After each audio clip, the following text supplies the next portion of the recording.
They're letting us loose out of the studio.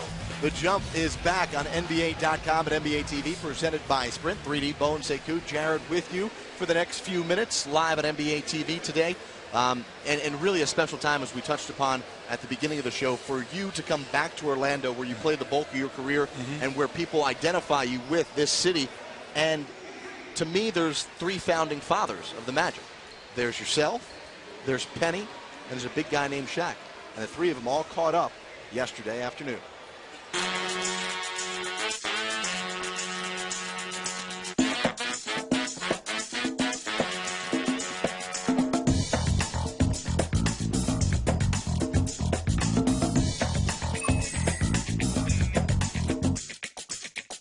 Let's go back to the summer when y'all were doing the movie Blue Chips. I remember Shaq calling me saying, yo, this Penny Hardaway kid is unbelievable. I can remember I was out in L.A. just playing around, and we was on a movie set. It was summer L.A. out there showing up, Magic's out there. Everybody was in the building, so I'm running, and like I would put my hand up, and this cat would put the ball in my hand every time. So I'm like, who is that cat? They was like, that's Penny Hardaway. You ain't never heard of him? Back then, they didn't have internet. You know what I'm saying? So I had to give it on the home, like, yo, who's Penny Hardaway? They was like, yo, he cold. So when I seen this kid, I was on that Magic and Kareem tip. Right. So then I called John Gabriel and made him an offer he couldn't refuse. I really wanted to play with him. And I knew if I was going to have a chance to play for the Magic, that was my best chance. And what was the blessing out of all of it was William Friedkin, who was the director, he let us play real basketball. I was just trying to do my part and give him the ball every single time he wanted it, and it worked out.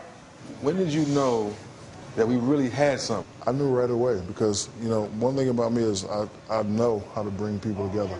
I know how to be a leader. I know how to keep people involved. Like, you and him taught me to get mine first. Because, like, you know, I think I wanted to average 28. So as long as I got my 6 or 7 points and you know the devil's going to come, then I took pride in looking for you for the three.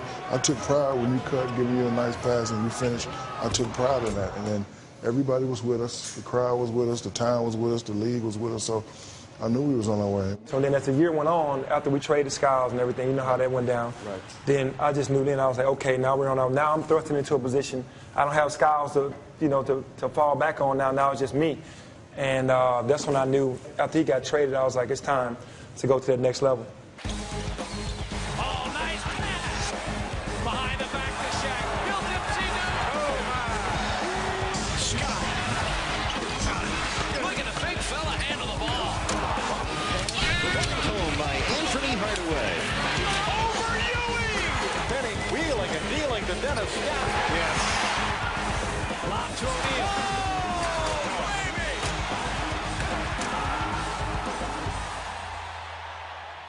We get Horace, we get on the road, and then we put Horace on our shoulders and carry him off in Chicago. Remember when Mike had the 45 and he turned it over and then Nick came and stole it and that? Yeah. And then like I came in the locker room and told everybody, don't say nothing about Mike, and Nick said something about Mike, and then he came back 23.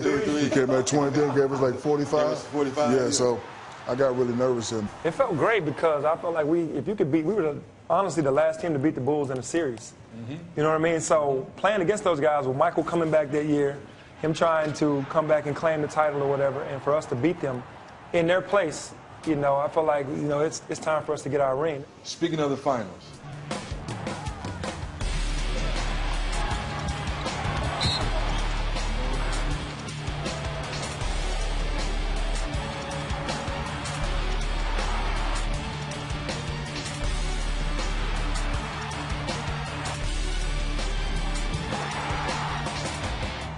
don't talk about the finals because your boy missing. can't believe it, right? It still bothers you? I don't blame Nick. I blame me. Because I was the leader of the team, and y'all followed me, and y'all went how far I went. I mean, that's why every time I went to the finals after that, I said, I'm going to make sure personally that we don't get swept, and I'm going to make sure personally that we don't lose. In case you haven't figured it out yet, I've signed with the Los Angeles Lakers. And keep in mind the word change. To me, change is for the good. I admit I was a championship chaser. I was a championship chaser, one. And two, I was an opportunity chaser. I was a little bit selfish, but I had to be because, you know, I wanted to be one of the most dominant player ever. But I never told anybody this, but when I left and like I used to watch y'all play, I started saying to myself, did I make a mistake? Man, because I really miss you guys because we didn't have the same, and you know, everybody knows this, we didn't have the same camaraderie out there than we had there. Wherever we went, the money was worth it. We put on the show, whether it's 3D shooting threes, us dunking, us lobbing, whatever. I think our team was one of those teams. And I look at teams nowadays, you don't get that. You get a lot of hype, but there's not the show. Like, you know, they talk about this team. Now, I'm going to go ahead and put it out in the open. We would have smoked the team they got now. We would have smoked them. Penny, what do you think about that? All Dwight hype, Jameer. Could this team handle our team? No, they weren't even close. And that's no who guards Penny? Thank you. Who guards Penny? Thank you. I don't know. Who guards you? J.J. Redick gonna guard him? Turkey Glue gonna guard him? Jameer, I don't know. So you got to double them, right? You got to double them, and that's when you get loose. Donald Roy. That's when I'm letting them bombs go. Who gonna guard me one-on-one? Nobody. Oh, say it again. Nobody. One more time. Nobody. Nobody. Nobody, for real. That was awesome. That is awesome. And you know what? They would have smoked it. I'll say it, 3D. Hey. What was it like for you reliving those days? It's, I can't find the words because I just remember those guys in practice. Stuff they did, Brian Hill would call timeout, say, y'all go get some water because the stuff they were doing was unbelievable. You'll see a whole lot more stuff just like that each Tuesday on NBA.com. The Jump is live, and then it'll re-air later at night on NBA TV. Join us each and every Tuesday. Great work by you and everybody behind the scenes putting that together. Don't ever go to the barbershop without me and Bones again. Yes, sir. Ever. By the way, why is he going to the barbershop? Looking really fresh, 3D. We're coming back with some all-star predictions to wrap up this edition live from Orlando next.